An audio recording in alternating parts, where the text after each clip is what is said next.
Power of positive thinking. દ્રષ્ટિકોણ બદલો, નવી વ્યક્તિ બનો. સુખી થવું તમારા હાથમાં છે. લેખક Norman Vincent Peale. Nitya Gyan audios. પ્રકરણ 17. ઈશ્વર પાસેથી જીવનશક્તિ કેવી રીતે મેળવશો? ગોલ્ફ ક્લબમાં રમી લીધા પછી 4 માણસ લોકર રૂમમાં બેઠા હતા. ગોલ્ફના સ્કોરની વાત પછી એમની વાતો અંગત સમસ્યાઓ તરફ વળી ગઈ. એમનો એક જણ વધારે હતાશ જણાતો હતો. એની ચિંતાસભર માનસિક સ્થિતિ વિશે જાણતા અન્ય 3 ગોલ્ફના મિત્રો રમવાનો પ્લાન પણ એ કારણે જ કર્યો હતો, જેથી એ માણસનું ધ્યાન એની તકલીફો તરફથી બીજી દિશામાં વળે. એમને ધાર્યું હતું કે થોડાક કલાકો ગોલ્ફમાં ગાળવાથી એને થોડી રાહત મળશે. હવે એ લોકો રમત પછી બેઠા હતા, એને જુદા જુદા સૂચનો કરતા હતા. છેવટે એક જણ જવા માટે ઊભો થયો. એ એના મિત્રોની તકલીફોને સમજી શકતો હતો, કારણ કે એ પોતે પણ ઘણી સમસ્યાઓનો સામનો કરી ચૂક્યો હતો. પરંતુ એણે તકલીફોમાંથી બહાર નીકળવા માટેના ઘણા ઉપાયો, ઘણા ઉપયોગી જવાબો શોધી કાઢ્યા હતા. એ થોડો ખચકાતો ઊભો રહ્યો.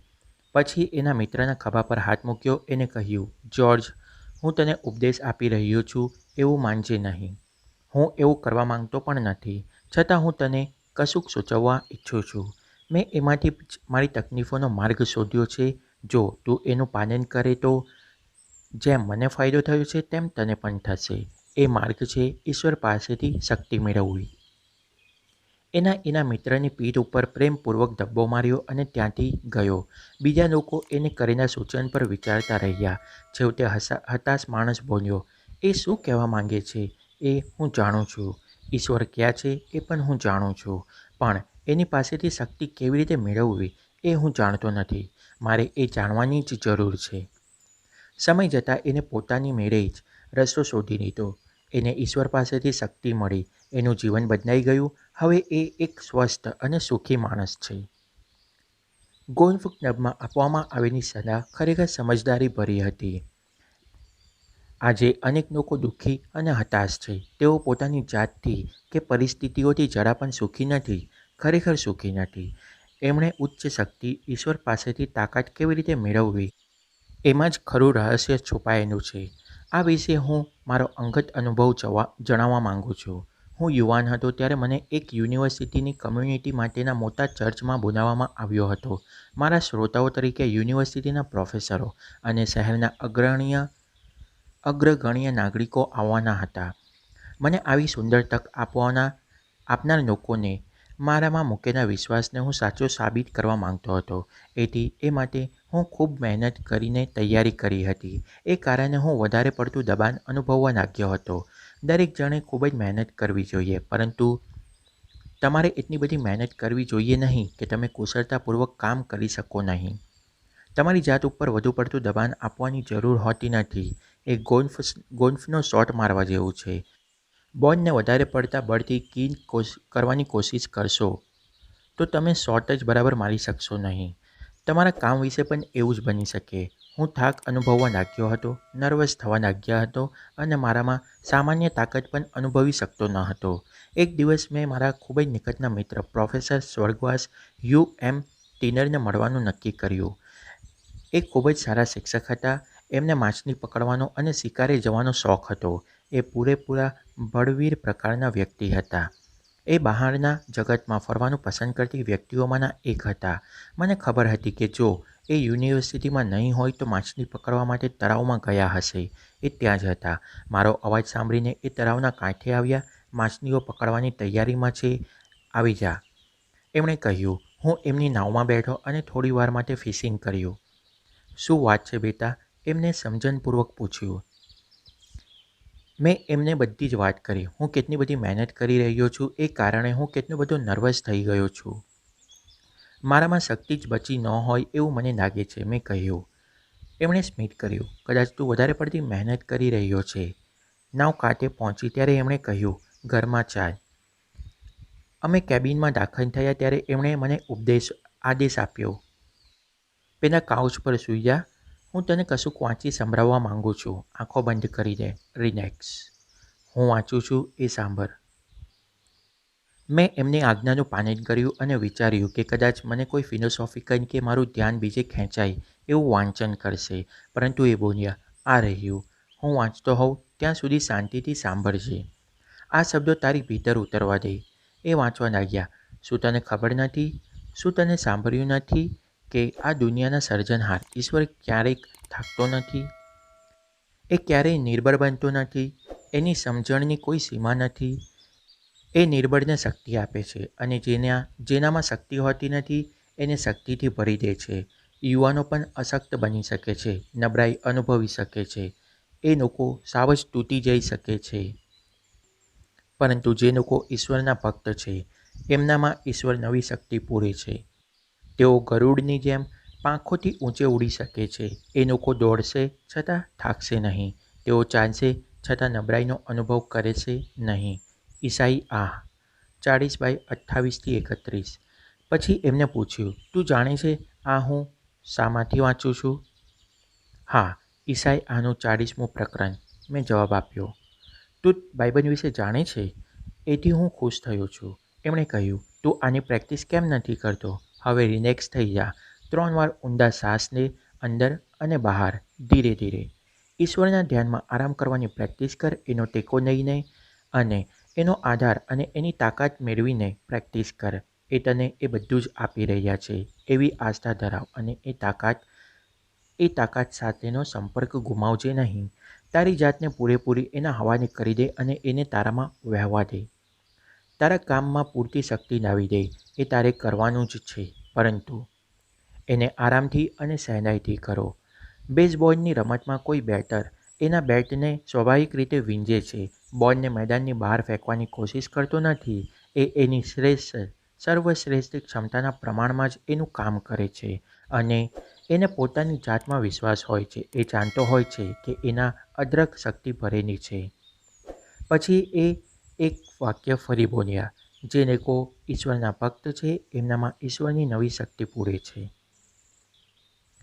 આ વાતનો ઘણો સમય થઈ ગયો છે, છતાં હું એ બોધ હજી સુધી ભૂલ્યો નથી. એમણે મને ઈશ્વર પાસેથી શક્તિ કેવી રીતે મેળવવી એ શીખવ્યું હતું. એમને પેલા સૂચનોને ખૂબ અસર કરી. હું મારા એ મિત્રની સલાહનું હજી પણ પાલન કરું છું. ત્યારથી આજ સુધી 25 વર્ષથી પણ વધારે સમયમાં એમણે બતાવેલી પદ્ધતિ ક્યારેય નિષ્ફળ નીવડી નથી.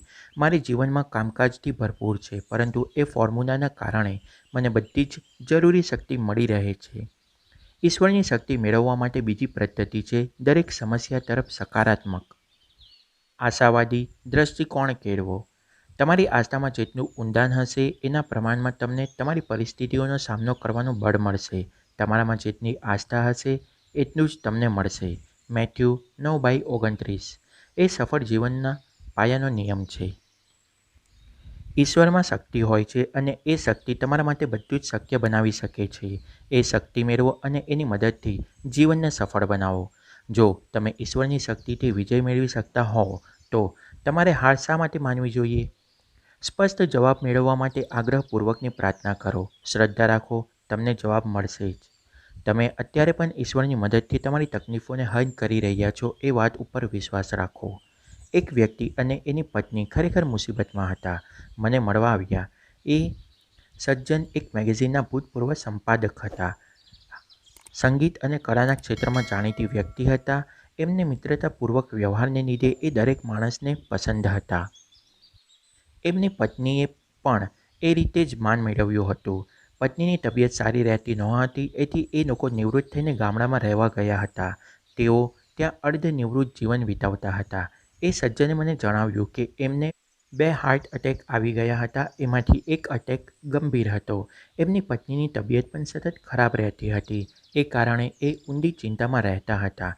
એમને એમનો પ્રશ્ન આ રીતે મૂક્યો, "શું મને કોઈ એવી શક્તિ મળી શકે જેનાથી અમને શારીરિક રીતે સાજા થવામાં મદદ મળે અને અમને આશા, સાહસ અને તાકાત મળી શકે?" એમને વર્ણવેલી પરિસ્થિતિ હતાશ અને પરાજયની હારમાળા જેવી લાગતી હતી. સાચું કહું તો એ મને થોડા વધારે પડતા સોફેસ્ટિકેટેડ લાગતા હતા. એથી એ સ્વાભાવિક વિશ્વાસમાં ઝાઝો રસ ધરાવી શકે એમ લાગ્યા નહોતા. આસ્થાના ઉપયોગમાં સ્વાભાવિકતા જરૂરી છે. મેં એમને જણાવ્યું કે તેઓ આસ્થાની પદ્ધતિનો ઉપયોગ કરે.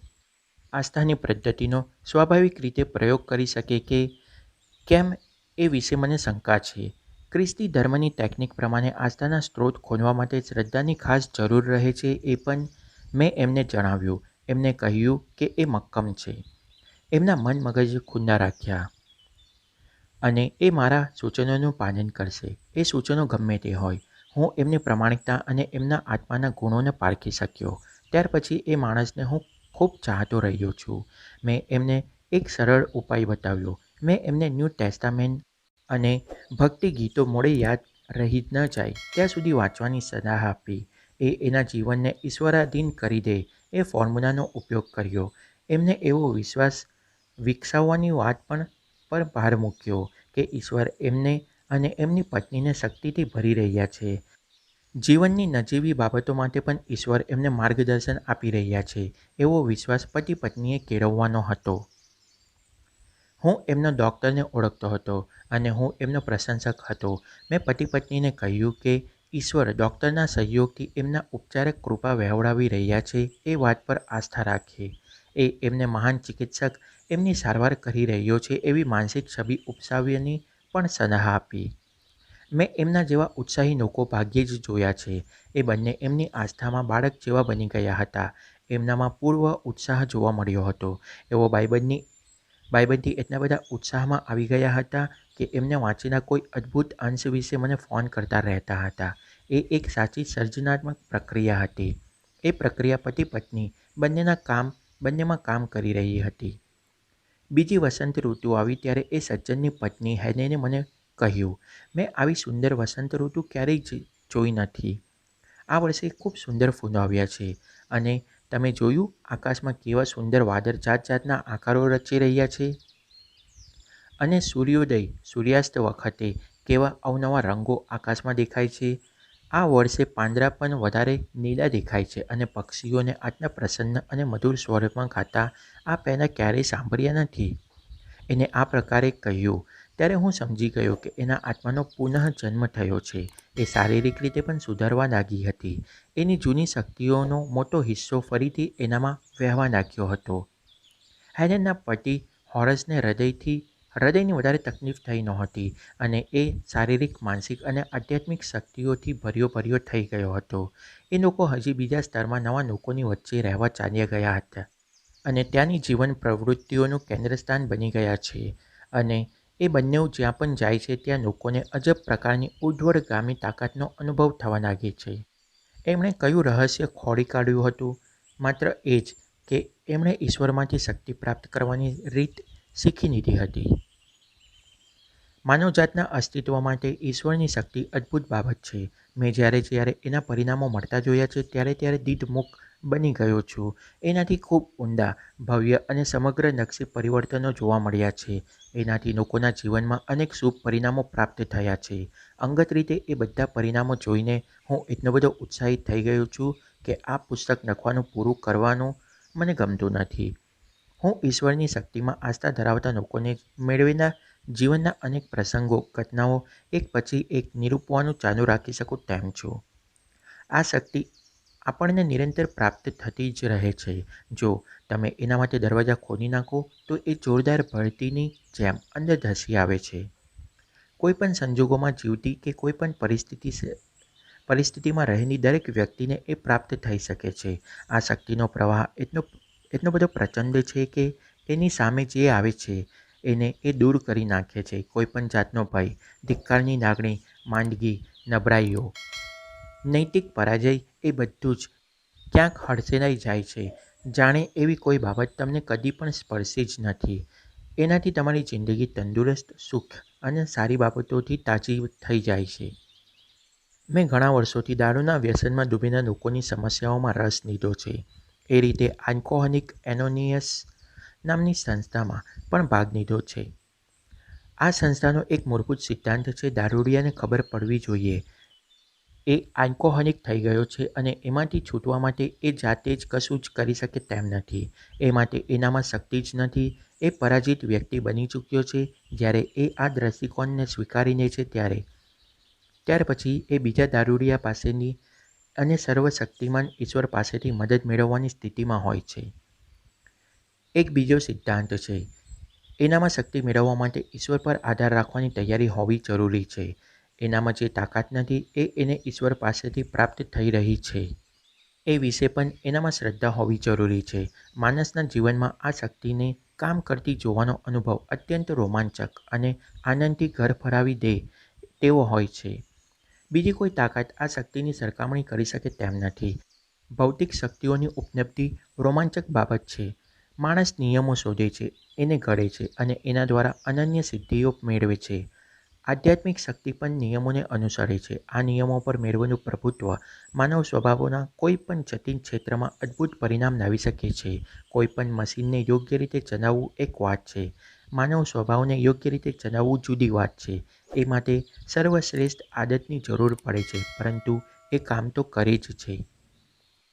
એક દિવસ હું ફ્લોરિડાના પવનથી ઝૂલતા પામ વૃક્ષની નીચે બેસીને એક માણસ એના જીવનની કરુણ સ્થિતિમાંથી ઈશ્વરની શક્તિને પ્રાપ્ત કેવી રીતે જરાકમાં બચી ગયો એની વાત સાંભળતો હતો. એણે જણાવ્યું તેમ એ માણસ 16મા વર્ષથી દારૂ પીવાની લતે ચડી ગયો હતો. દારૂ પીવો સ્માર્ટ ગણાતું હતું. સભ્ય સમાજમાં પીવાલાયક પીણા તરીકે શરૂ થયેલું દારૂનું વ્યસન 26 વર્ષ પછી 14મી એપ્રિલ 1947ના દિવસે પહોંચી આવ્યું હતું. એના મનમાં એની પત્ની, સાસુ અને સાડી તરફથી વધી ચૂકેલા ધિક્કારની ભાવનાથી એણે એ 3 મહિલાઓનું ખૂન કરવાનો નિર્ણય લઈ લીધો હતો. હું એને જે રીતે મને વાત કહી એ જ શબ્દોમાં રજૂ કરું છું. આ ખતરનાક કામ માટે મારી જાતને તૈયાર કરવા માટે હું બારમાં ગયો. થોડા વધારે પેગ પીધા પછી મારામાં 3 ખૂન કરવાની હિંમત આવી ગઈ હોત. હું બારમાં પ્રવેશ્યો ત્યારે મેં કાર્લ નામના યુવકને ત્યાં કોફી પીતા જોયો. આમ તો હું નાનપણથી કાર્લને ધિક્કારતો હતો, પરંતુ એ દિવસે એનો વ્યવસ્થિત દેખાવ અને ખાસ કરીને એ જે બારમાં મહિનાઓના સરેરાશ $400નો દારૂ પીતો હતો ત્યાં એને કોફી પીતો જોઈને મને ખૂબ નવાઈ લાગી. એના ચહેરા પર જુદી જાતની આભા જોઈને મને આશ્ચર્ય થયું હતું. એના એ પ્રકારના દેખાવથી આકર્ષાઈને હું કાર્લ પાસે ગયો. મેં એને પૂછ્યું, તને શું થયું છે? તે તું કોફી પીએ છે? મેં 1 વર્ષથી દારૂ પીધો જ નથી, કાર્લે જવાબ આપ્યો. હું અત્યંત નવાઈ પામી ગયો, કારણ કે મેં અને કાર્લે ઘણીવાર સાથે બેસીને દારૂ ઢીંચ્યો હતો. એ દિવસ વધારે વિચિત્ર બાબત એ બની કે હું કાર્લને ધિક્કારતો હતો, છતાં એ મારા પર જુદી જાતની અસર જન્માવતો હતો.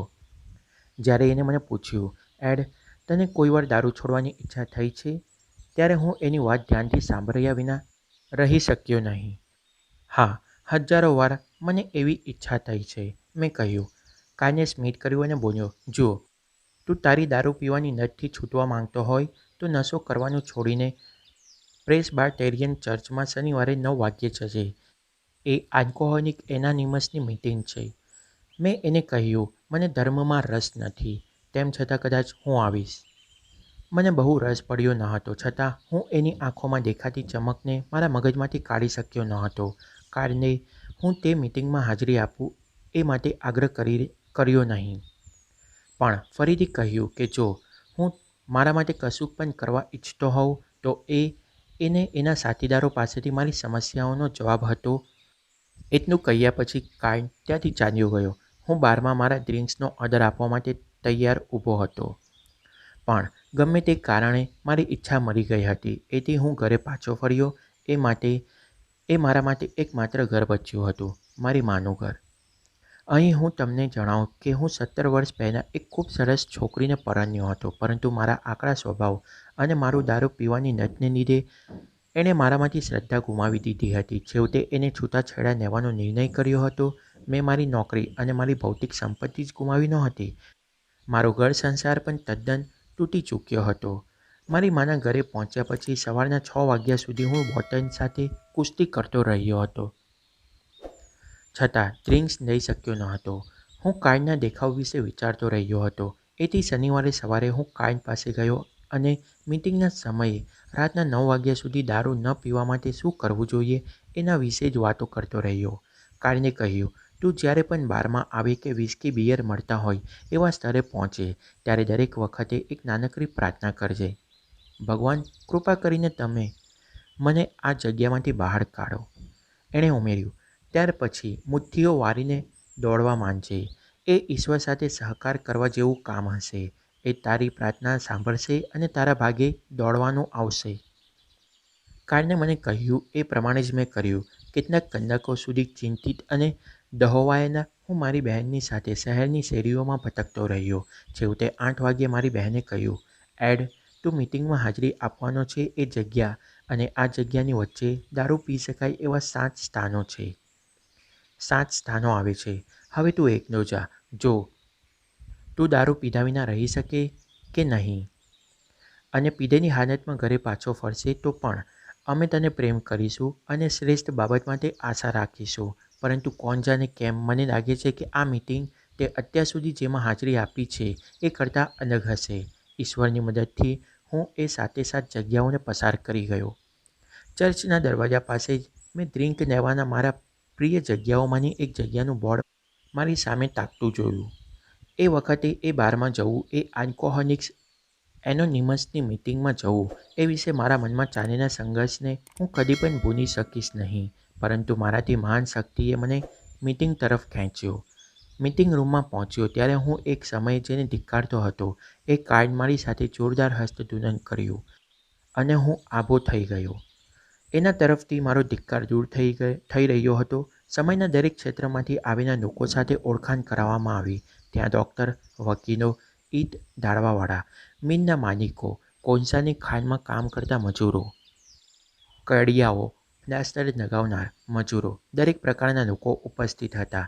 એમાંના કેટલાક લોકો સાથે હું 10થી 25 વર્ષો સુધી પીતો રહ્યો હતો અને હવે ત્યાં એ લોકો શનિવારની રાતે પીધા વિનાની હાલતમાં ઊભા હતા. બધા જ ખૂબ પ્રસન્ન લાગતા હતા.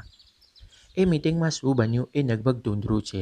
હું માત્ર એટલું જ જાણું છું કે મારો પુનઃજન્મ થયો હતો. હું મારી ભીતરથી જુદી જ વ્યક્તિ બન્યો હતો. હું અડધી રાત્રે ખુશીથી છલકાતો મીટિંગમાંથી મારા ઘરે પહોંચ્યો ત્યારે જાણે હવામાં ઉડી રહ્યો હતો. એ રાત્રે 5 વર્ષો પછી હું પહેલીવાર શાંતિથી ઊંઘ્યો. બીજી સવારે જાગ્યો ત્યારે મને કોઈકે મને કહી રહ્યું હતું, તારાથી પણ એક મોટી શક્તિ છે. જો તું તારી ઈચ્છા અને તારું જીવન ઈશ્વરને સાર સંભાળ હેઠળ સોંપી દઈશ તો એ તને શક્તિ પ્રદાન કરશે. એ રવિવારની સવાર હતી અને મેં ચર્ચમાં જવાનો નિર્ણય લીધો. હું જે ચર્ચમાં ગયો એ ચર્ચમાં ઉપદેશકને હું નાનપણથી નફરત કરતો હતો. અહીં લેખક કહેવા માંગે છે, નફરતનો સંબંધ હંમેશા ભાવનાત્મક અને આધ્યાત્મિક બીમારીઓ સાથે હોય છે. જ્યારે મગજમાંથી નફરત નીકળી જાય ત્યારે સુધારણાની દિશામાં એક મોટું પગલું ભરી શકાય છે. પ્રેમમાં ગજબનાક ઉપચારક તાકાત રહેલી છે. એ ઉપદેશક એક પ્રશાંત ઉપદેશકની છાજે તેવો પોશાક ધારણ કરતા પાદરી જેવો હતો. મને એની કોઈ જરૂર નહોતી, પણ એ મારી ભૂલ હતી. ખરેખર તો એ યોગ્ય વ્યક્તિ હતી. ભક્તિ ગીતો ગવાયા અને ફારો ઉઘરાવવા ત્યાં સુધી હું નર્વસ બેસી રહ્યો. ત્યાર પછી એ ઉપદેશકે ધર્મ ગ્રંથ વાંચ્યો. એના ઉપદેશનો વિષય હતો, કોઈના પણ અનુભવને નાણો ગણી શકાય નહીં. એને એ અનુભવ થયો હોય છે. હું જીવીશ ત્યાં સુધી એ વ્યાખ્યાનને ભૂલી શકીશ નહીં. એનાથી મને મૂલ્યવાન પાઠ શીખવા મળ્યો. કોઈ પણ અનુભવને નાનો ગણવો નહીં, કારણ કે એને એ અનુભવ થયો હોય છે. એ વ્યક્તિ અને ઈશ્વરને એ અનુભવની ગહનતા અને ગંભીરતા વિશે ખબર હોય છે. પાછળથી એ ઉપદેશકને હું સૌથી મહાન અને નિખાલસ વ્યક્તિ તરીકે ચાહવા લાગ્યો હતો. મારું નવું જીવન ક્યાંકથી શરૂ થયું એ કહેવું મુશ્કેલ છે. જ્યારે હું એ રાત્રે કાર્ડને બારમાં મળ્યો ત્યારથી શરૂ થયું હતું કે દારૂ પીવાના સ્તરની બહારથી હું ભાગી રહ્યો હતો. ત્યારે એ આલ્કોહોલિક એનોનિમસની મીટિંગ માટેના કે ચર્ચમાં હું જાણતો નથી, પણ હું જે માણસ 25 વર્ષથી દારૂના વ્યસનમાં ડૂબી ગયો હતો એ અચાનક દારૂ છોડવામાં સફળ થયો હતો. એ સફળતા હું એકલો મેળવી શક્યો ન હોત, કારણ કે એ માટે મેં 1000 વખત પ્રયત્ન કર્યા હતા અને નિષ્ફળ રહ્યો હતો. પરંતુ મેં મહાનતમ શક્તિ, ઈશ્વરની મદદ માંગી હતી અને ઈશ્વરે મને સહાય કરી હતી. હું ઉપર જણાવેલી વાત કહેનાર વ્યક્તિને ઘણા વર્ષોથી ઓળખું છું. દારૂ પીવાનું છોડ્યા પછી એને કેટલીય આર્થિક અને અન્ય પ્રકારની મુશ્કેલીઓનો સામનો કરવો પડ્યો હતો, પરંતુ એ એક પણ વાર નબળો પડ્યો નથી. એની વાતો મને અંદરથી સ્પર્શી ગઈ હતી. એ શું કહે છે તે નહીં, એ કઈ રીતે કહે છે એ પણ નથી, પણ એના અંતરમાં પ્રકટતી તાકાત મારા પર અસર કરી ગઈ હતી. એ જાણીતી વ્યક્તિ નથી. એ રોજબરોજના કઠોર પરિશ્રમ કરતો માણસ છે, પરંતુ ઈશ્વરની ભવ્ય શક્તિ એને આત્મસાત કરી છે. એ એનામાંથી વહે છે. એ શક્તિ એના અનુભવમાંથી પ્રગટીને બીજા લોકો સુધી પહોંચે છે. એ મારી અંદર પણ પહોંચી છે. આ પ્રકરણ દારૂની લત વિશેનો નિબંધ નથી. તેમ છતાં એ સમસ્યાને લગતો બીજો પણ સંદર્ભ હું તમને આપીશ. હું આ અનુભવ માટે એટલા માટે લખું છું કે જો ઈશ્વરની શક્તિ કોઈ વ્યક્તિને દારૂની લતમાંથી છોડાવી શકે, તો એ દરેક વ્યક્તિને કોઈપણ પ્રકારના પરાજયમાંથી છુટકારો આપી શકે તેમ છે. એ વાત પર ભાર મૂકવા માંગુ છું. દારૂના વ્યસનમાંથી છુટકારો મેળવવા માટે પડતી તકલીફમાં મોટી બીજી કોઈ તકલીફ નથી. હું ખાતરી આપું છું કે જો ઈશ્વરની શક્તિ દારૂના વ્યસન જેવી મુશ્કેલીમાંથી બચાવવામાં સફળ નીવડી શકે, તો તમારી કોઈ પણ મુશ્કેલીઓમાંથી તમને બચાવી શકશે. એક બાજુ ઉદાહરણ પણ મને આપવા દો. હું આ ઘટના એ જ હેતુ માટે જણાવી રહ્યો છું. હું ભારપૂર્વક જણાવવા માંગુ છું કે એવી કોઈ શક્તિ છે જેને અપનાવી શકાય છે, મેળવી શકાય છે અને જેનો પ્રયોગ પણ કરી શકાય છે. એમાં શ્રદ્ધા રાખનાર લોકોને એ શક્તિ રહસ્યમય રીતે પરંતુ ચોક્કસપણે સૌથી વધારે નોંધપાત્ર વિજય અપાવે છે. વર્જિનિયાના રોઆનોક શહેરના એમાં આવેલી એક રોઆનોક હોટલમાં એક રાત્રે એક માણસ એની વાત મને જણાવી. ત્યારથી એ મારો સારો મિત્ર બની ગયો છે. 2 વર્ષ પહેલાં એને મારું પુસ્તક એ ગાઈડ ટુ કોન્ફિડન્ટ લિવિંગ વાંચી હતી. એ વખતે એ પોતે અને બીજા લોકો એને પાક્કો દારૂડિયો માનતા હતા. એની સુધરવાની કોઈ આશા નહોતી. એ વર્જિનિયા શહેરમાં બિઝનેસમેન હતો.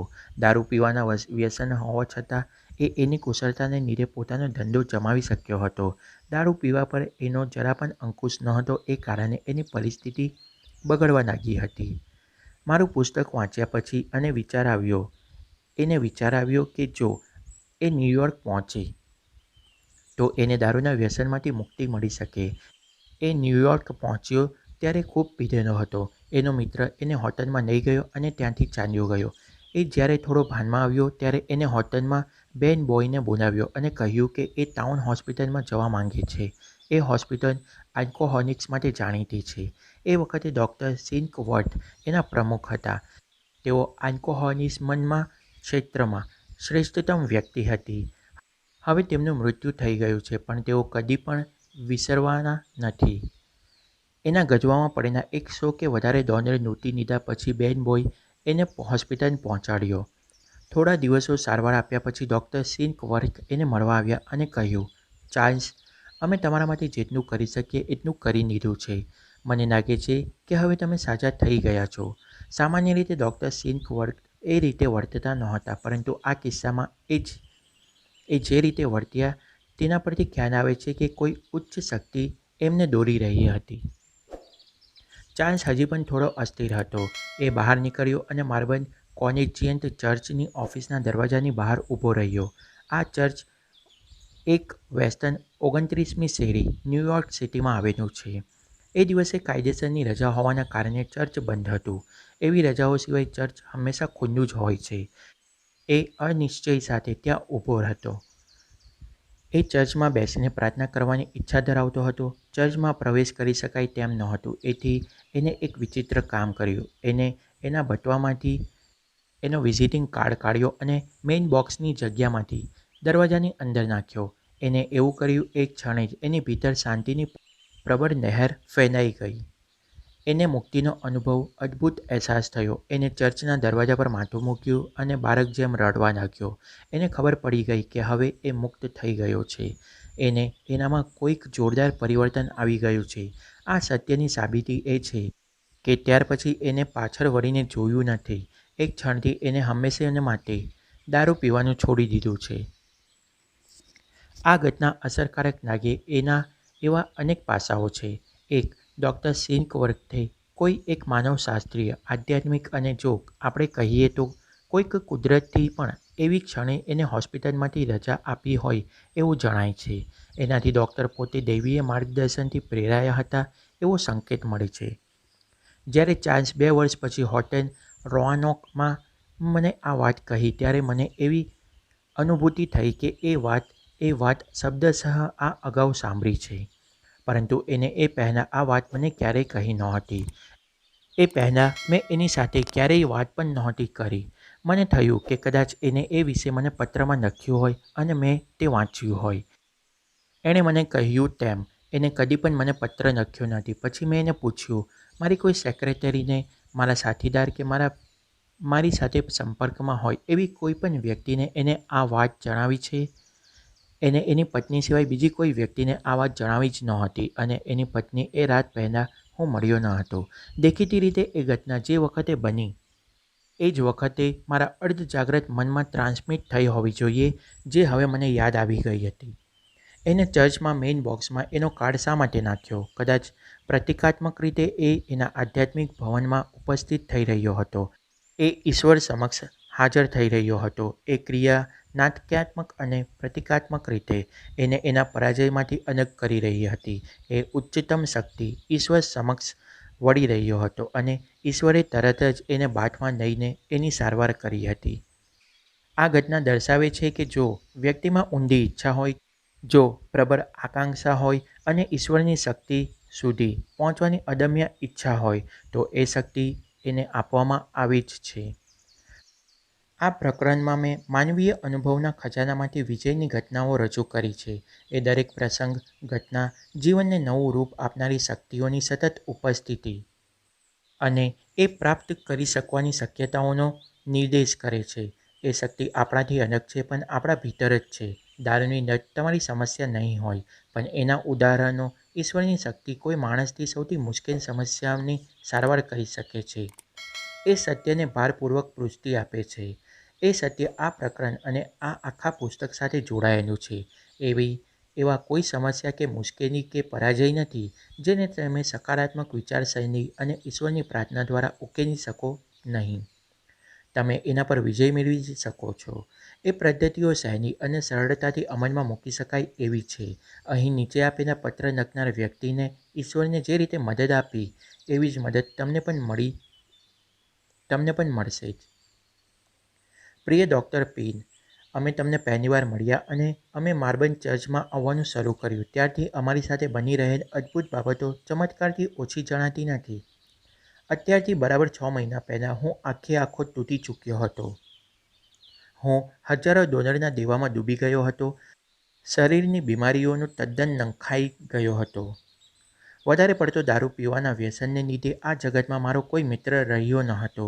ત્યાર પછી અમને પ્રાપ્ત થયેલું સદનસીબ સપનું નથી એ વિશે ખાતરી કરવા માટે અમારે વારંવાર ચૂંટીઓ ભરવી પડે છે.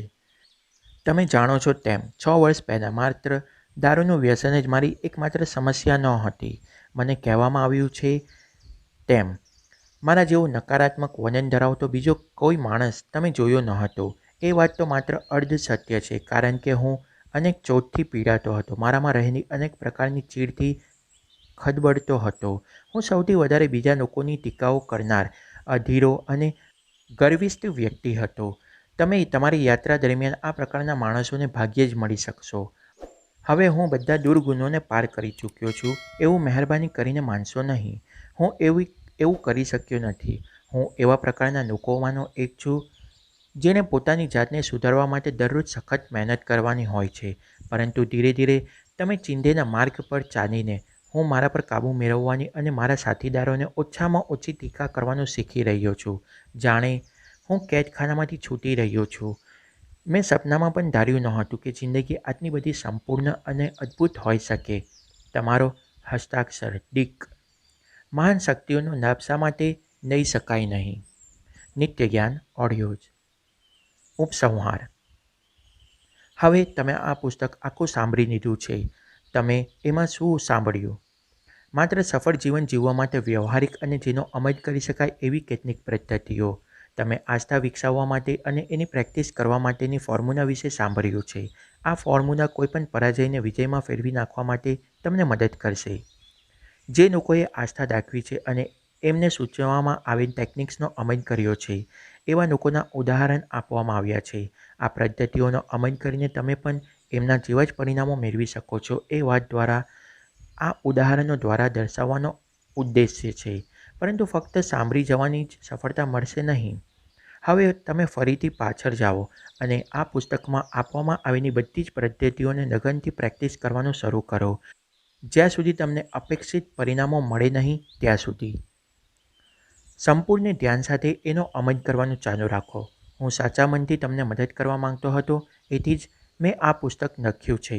જો આ પુસ્તકથી તમને મદદ મળશે તો એ વિશે જાણીને મને ખૂબ જ આનંદ થશે.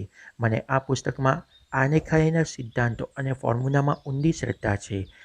એ બધી જ બાબતોનું આધ્યાત્મિક અનુભવની પ્રયોગશાળામાં અને રોજિંદા જીવન વ્યવહારમાં પરીક્ષણ કરવામાં આવ્યું છે. જો તમે એના પર કામ કરશો તો એ તમારા માટે પણ કામ કરશે. કદાચ આપણે રૂબરૂ મળી શકીએ નહીં, પરંતુ આ પુસ્તક દ્વારા આપણે અરસપરસ મળ્યા જ છીએ. આપણે આધ્યાત્મિક મિત્રો છીએ. હું તમારા માટે પ્રાર્થના કરું છું. ઈશ્વર તમને સહાય કરશે જ. એ શ્રદ્ધા ધરાવો અને સંપૂર્ણ સફળતાપૂર્વક જીવો. Norman Vincent Peale. Nitya Gyan audios. આ સાથે મિત્રો આ પુસ્તક અહીં પૂર્ણ થાય છે. હું આશા રાખું છું કે આ પુસ્તક તમને ગમ્યું હશે. જો તમને આ પુસ્તક ગમ્યું હોય તો આને લાઈક જરૂર કરજો. આ ચેનલને વધુને વધુ ગ્રો કરવા માટે અને મારો ઉત્સાહ વધારવા માટે આને શેર કરો અને બીજા લોકોને પણ મદદ થાય, એમને પણ આ આધ્યાત્મિક ઉપાયોનો ફાયદો મળે. એના માટે આ પુસ્તક તમારા મિત્રો અને વોટ્સએપ ગ્રુપ કે તમારા કોઈ પણ સગા સંબંધીઓ સાથે જરૂર શેર કરજો, જેથી એમને પણ એમના જીવનમાં આનો ઉપયોગ કરીને લાભ લેવાનો અનુભવ અને ફાયદો મેળવી શકે. તમને આ પુસ્તક ગમ્યું હોય તો આને લાઈક, શેર અને મારા માટે જરૂરી લાગે, કોઈ સુધારા લાગે તો એના માટે કમેન્ટ જરૂર કરજો અને મારો ઉત્સાહ વધારવા માટે વધુને વધુ લાઈક જરૂર કરજો. આવા બીજા ઓડિયો બુક મેળવવા માટે તમારી પોતાની ચેનલને સબસ્ક્રાઈબ જરૂર કરજો. આ ઓડિયો બુક સાંભળવા બદલ તમારો આભાર. તમારો દિવસ શુભ રહે. નિત્ય Gyan audios. The power of positive thinking. લેખક નોર્મન વિન્સેન્ટ પેન. જો તમને આ ઓડિયો બુક ગમ્યો હોય અને ઉપયોગી લાગ્યો હોય તો આને લાઈક અને શેર જરૂર કરજો. આવા જ ઉપયોગી ઓડિયો બુક સાંભળવા માટે અને વધુને વધુ મેળવવા માટે નિત્ય જ્ઞાન ચેનલને સબસ્ક્રાઈબ જરૂર કરજો અને બેલ આઇકોનને પણ હિટ કરી દેજો, જેથી મારા અપલોડ કરેલા વિડીયો તમને તરત જ તેનું નોટિફિકેશન મળી જાય. આ ઓડિયો બુક સાંભળવા બદલ તમારો આભાર. તમારો દિવસ શુભ રહે.